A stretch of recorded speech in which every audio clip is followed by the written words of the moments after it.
Started here. So please feel free to grab a seat. Hopefully you can hear me because I actually have a microphone. I can scream if necessary. You're welcome to move forward. So we're going to be talking about consumer trends in protein. At least that was the topic that I was given. I'm not really going to talk about consumer trends in protein because I'm already up on stage and they can't do anything about it. I want to talk to you about the psychology of consumer trends in protein. Because if we were just talking about consumer trends, you all work in the protein space. I assume that you have already Googled protein trends and you have put those into your pitches. So you probably already know as much or more than I do about consumer trends in protein. So I'm going to step back though a little bit, and I want to talk about the context for our conversation here today generally. And that's that there's nothing we do that has a bigger, more negative impact on the planet than agriculture, but there's nothing more critical to our daily survival. The amount of cropland we use to produce our food is 40% of the planet. So the amount of cropland is the size of South America, the amount of pasture land is the size of Africa. So in terms of land, there's nothing bigger than agriculture. And it's already as big, if not bigger, than we want it to be. In terms of water, 70% of all fresh water goes to agriculture. Greenhouse gas emissions, 25 to 30% of all greenhouse gas emissions are from agriculture, 10 to 15% directly, another 10 to 15% from deforestation, 80% of which is caused by agriculture. Now, a lot of people talk about energy policy as opposed to agriculture policy and trying to address climate change. And I understand that 90% of what we read is about energy policy. But for every dollar you invest in wind and solar, you get less than $1 back because they're less efficient than fossil fuels. Now, those are critical long-term investments for our future. But for every dollar you invest in agriculture, you get $1.43 back everywhere in the world. So you have to wonder, would consumers rather pay more for their food, or more for their energy, or less for their food to get a cleaner environment? And what I know of Americans, they'd rather eat their way to a cleaner environment. I can say that, I don't work for the government anymore. So the challenge though is how do we get to 2050 without screwing up the planet? The amount of food we need to produce in the next 40 years or so is equivalent to the amount of food or calories produced in the last 10,000 years of human civilization. That puts our challenge into perspective. It is an enormous challenge. But after 2050, population growth slows dramatically. The 2 billion people we're going to add to the planet in the next 30 years, 100% of that comes from people living longer, not from more children being born. And because of that, after 2050, population growth slows dramatically. So we don't have to keep producing more and more food forever. We need to produce more and more food for the next 30 years. That is a challenge that we can all address. So then the question is, how are we going to produce that food? And it's interesting because on the surface, everybody in this conference agrees in how we're going to do that. Protein is really important, that you're all focused on solving that problem.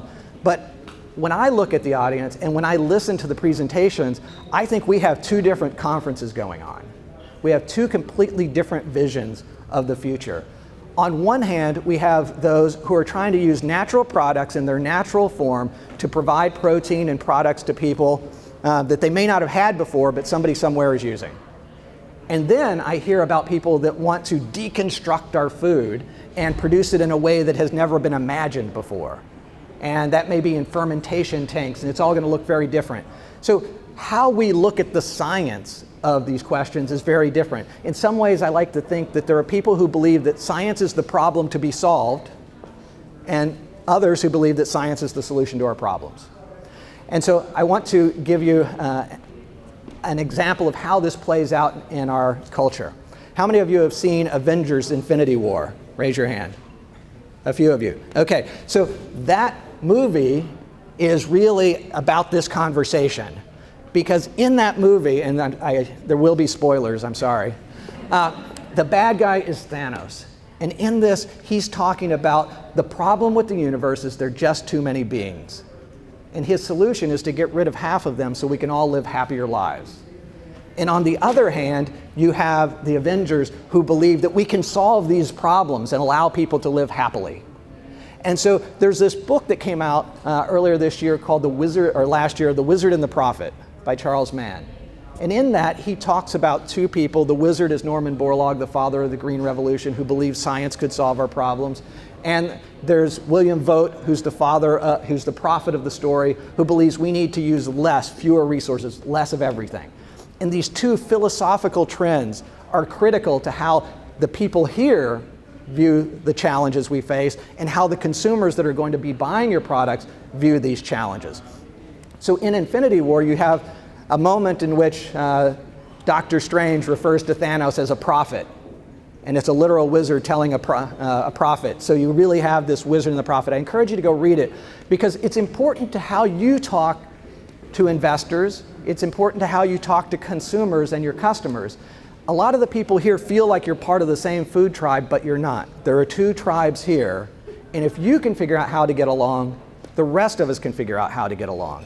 And so that's a little bit of background for what I'm going to talk about. Now, there are a few trends that I'll mention. I think all of you know that Americans and people around the world are interested in more protein. About 55% of people say that they're trying to get more protein into their diet. About 1% of people, households have somebody, or 6% of households have somebody in them who is actually on a high protein diet. So it's definitely a growing trend. But how do we think about that?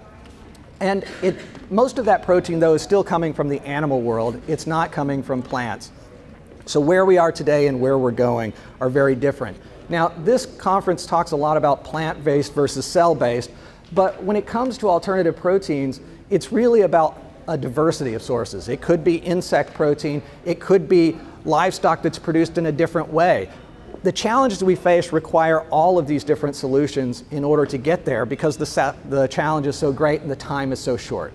So rather than not tearing other people down, we need to figure out ways of building ourselves up and building up the community so that consumers won't be turned off. If everybody's trying to turn the consumer off to somebody else's solution, then all of a sudden we don't get new solutions. So I like to say that consumers have never cared more nor known less how their food is produced. And that's a challenge because consumers are telling policymakers how to produce food, but they don't really understand our food system today. And it's not necessarily their fault. If you look at how food is marketed today, you see all these beautiful farms on packaging that have nothing to do with our actual food system. So food companies market a vision of our food system that's inconsistent with our food system, then they get mad at consumers for not understanding our food system. That's a problem. And the problem makes it difficult for new innovations to come to market, and it will make it more difficult for people to accept these ideas. So there are a lot of consumer surveys out there, but I'm going to give you guys a survey. So we're talking about protein. So you have high protein food servings, which would be 20 grams of protein or more. You have mid-levels, which are 10 to 20, and you have low, which would be less than 20 grams of protein. So I'm going to ask you some questions here. Peanut butter, high, medium, or low? Raise your hand if you think peanut butter is a high source of protein. Okay, raise your hand if you think it's a low source of protein. Medium? Okay, it's low. Okay, that's okay. Some of you got it right. Monkeys on a board would have done better, but that's okay. That's okay. All right, beef. How many think it's high? How many think it's not high? It's high, come on. All right, I will try to trick you in this conversation, but we haven't gotten there yet. Salmon, high? No. Salmon's medium. Okay, shrimp, high? Medium? Low? It's high. Come on, you guys got to work on this. Okay, I know, and people are stopping. They're not raising their hands anymore because they know that I'm going to mess with them. All right, that's okay. It's okay. I'm asking these questions because you guys are some of the most informed people in the country on protein. And a lot of these things are news to you too. So we could talk about a protein bar. I won't ask you. It's medium. It's not high. Yogurt, medium, not high. Cottage cheese, high. Right? So, I mean, a lot of these things are surprising to you. So, of course, they're confusing to consumers. So they're out there looking for protein, and they don't even know where to look for it. And the opportunity here, though, is that 60% of food purchase decisions are made at the shelf. And so it doesn't matter that they don't know if your product is high, medium, or low in protein because your package can tell them the answer. Right? So this is where packaging and communication begins to come in. It's going to be hard to communicate your niche to everybody, but because so many decisions are being made at the grocery store shelf, you still have this opportunity to inform. So there are a lot of trends that are happening. The trends are working for you. So obviously, a lot of people are interested in protein in their diet. The reality is most Americans, though, have adequate protein in their diet. And so understanding the trends and understanding what's underlying them is helpful to you. Most people are not buying high protein products because they need protein. They're buying it because they believe that it will make them healthier. In the same way that people are avoiding GMOs because they think it will make them healthier to avoid it, even though they don't understand anything about it. So understanding what's driving decision making will help you to be able to figure out how to market it, but also to market it in a way that's consistent with consumer beliefs and values. Now, you may know that there are certain water products out there that are non-GMO, preservative-free, and gluten-free. Now, it's great that you can market your water as gluten-free, but the question is, what are you really doing with the consumer? In my mind, you're undermining your relationship with the consumer when you give them a product that you know is no better than somebody else's just because they will be tricked. That's not a really good marketing approach to take. So we need to have companies be more responsible for the decisions that they're making and how they market their foods so that consumers can be more informed. When you think about food and our knowledge of food, we have never known more about food than we do today. Consumers have never had more information about food than we do today, and yet 2/3 of Americans are overweight or obese. It's not an information deficit problem. We need to figure out how to not just provide information and provide products, but to shape our environment so that people get the solutions they need without thinking about it. And so we need to think about these trends in a little bit different way. We need to understand that there's a preference for small business, small. So a lot of people, I was talking to someone yesterday and they were mentioning that why is it that only small companies are producing these innovative new products? And the answer is because the consumers want solutions from small companies. If you provide this exact same product from big food that was produced from a small local store, everybody will choose that product from that small local store. It's not that the big guys can't innovate, it's that consumers don't want big companies to innovate. They would rather they buy up those small brands. So again, understanding what these trends really mean. You know, there's a preference for natural over man-made. You put natural on a product and people will prefer it every single time. But you know what? Ebola, salmonella, listeria, all natural. I was giving a TED talk last month and I asked people, how many people in the audience avoid chemicals? All the hands go up. I'm like, guess what? You're made of chemicals. That's trouble. The point is that people are making decisions and they don't necessarily understand what's going on, and then there are people that are marketing to that misinformation. So let's be part of the solution and working together to try to inform people so that they can not just make better decisions, but they can make better decisions that are going to impact the planet and their own health. So a couple other points before I end.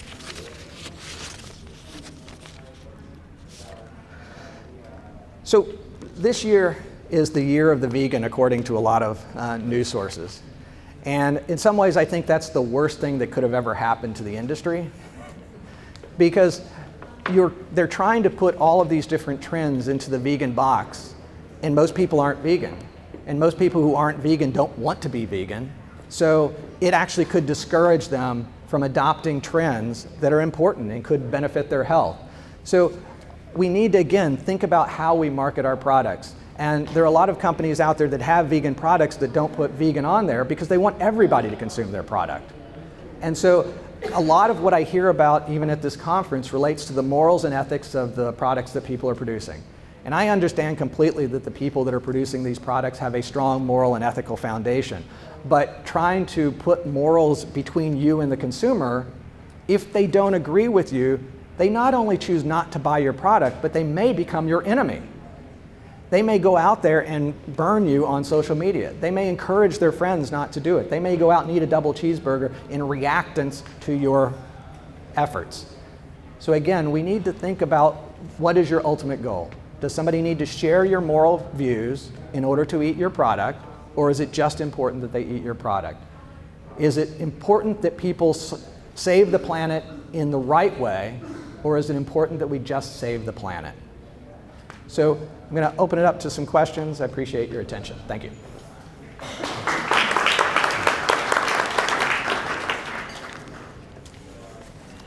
Yeah, start here. So, my name's Seika. Hi. Thanks for the presentation. So, if consumers are making their decision at the shelf, and if many of them aren't informed about the products that they're purchasing, but they have made a decision based on the information that they have that they want to follow in a certain line, wouldn't putting things like vegan and gluten-free on water be something that, I mean, maybe it would be more effective to have like an asterisk and be like, but so is all water. Yeah. But like, wouldn't that be something that is actually helping your customers make decisions based on criteria they've decided? Well, but if it's not possible for water to be vegan, then putting it on there is a way of encouraging them to choose your product over another product that's exactly the same as your product. And so my feeling, though, is at some point the consumer is informed that all water is vegan, and they feel like they've been cheated a little bit, that company marketed to them a concept that wasn't necessarily something special. They bought it because they thought you were special because you shared their value. You could put on there, and we believe veganism is good, and then they know that you share that value.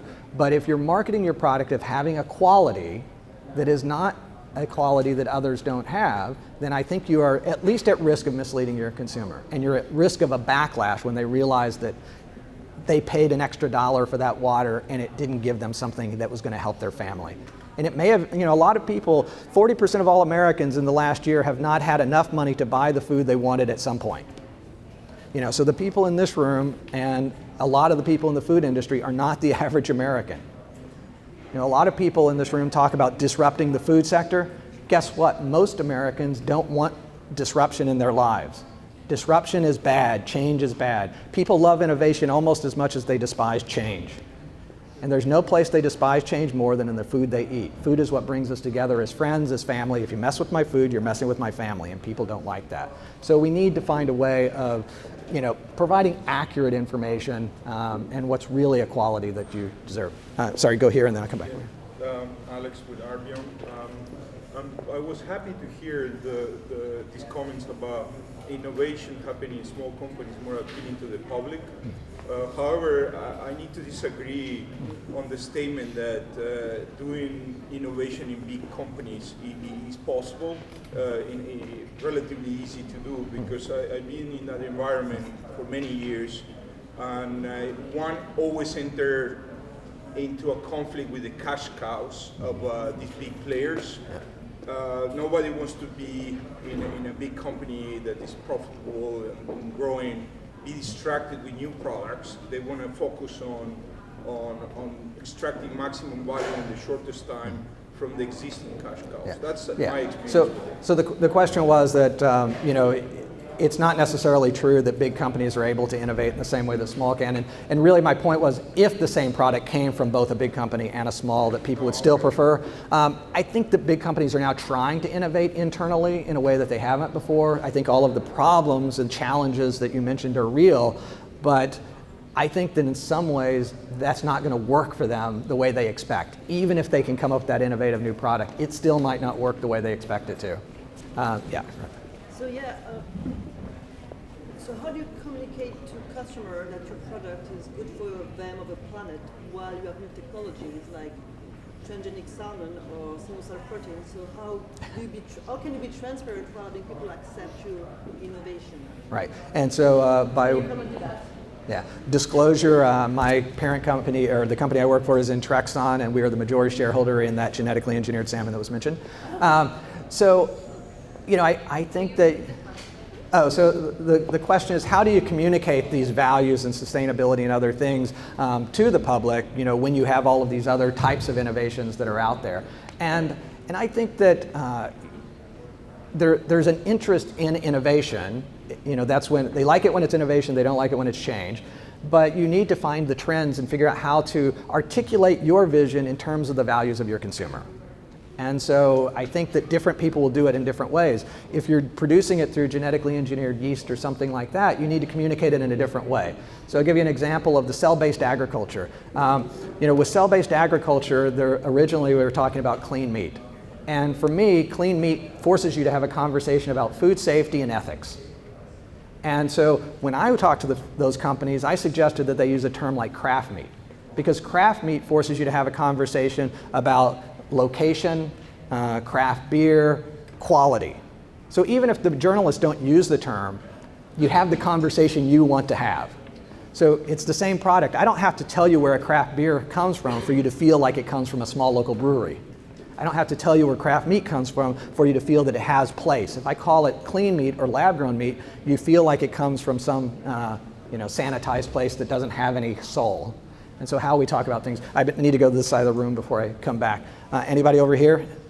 This side's asleep. I'm going to go to the back here and then come forward. Thanks so much. Okay. I wonder if you could comment on what you think the biggest impediments are for sort of a large-scale change in eating patterns towards some of these new alternative proteins. I'm particularly interested in your view on the policy regulatory environment, on the way that the USDA and the meat industry is reacting to some of these things, and consumer preference. Yeah, so consumer preference, regulatory challenges to scaling a lot of these products. I think there's been a big change in the last year in how the public looks at these products, and so are integrating it into their food choices. So I think that there's an important trend there, but it's also important to recognize that our meat consumption from livestock has never been higher. So at the same time that we've never had more plant-based meats, we have never had more animal-based meats as well. So before we sort of are too excited about one trend, we need to understand the larger trends. I think that part of the challenge for these companies is to integrate themselves into that global food system. So when I had some of the companies here come over to my house to talk to some of the CEOs of cell-based meat companies, I also invited the CEO of the National Association of State Departments of Agriculture, so they could begin to know the people that are heading all of these states on their agriculture, so that they could know their constituents. They're building businesses in their home states, and that's important, I think, so that they can then feel like they have an interest in their success too. Instead of they're the enemy, they're just part of the community. So I think the companies here need to be more integrated into that larger system as well. I think and that's part of that is engaging with Department of Agriculture and FDA and others, so that they recognize that you're not trying to destroy the food system, you're trying to improve the food system. I like to say that we have the best food system we have ever had in the history of the world, but it's the worst food system we will ever have, because things are only getting better. So that's my time. I'm going to stick around. Happy to talk to people afterwards. Thank you for your attention.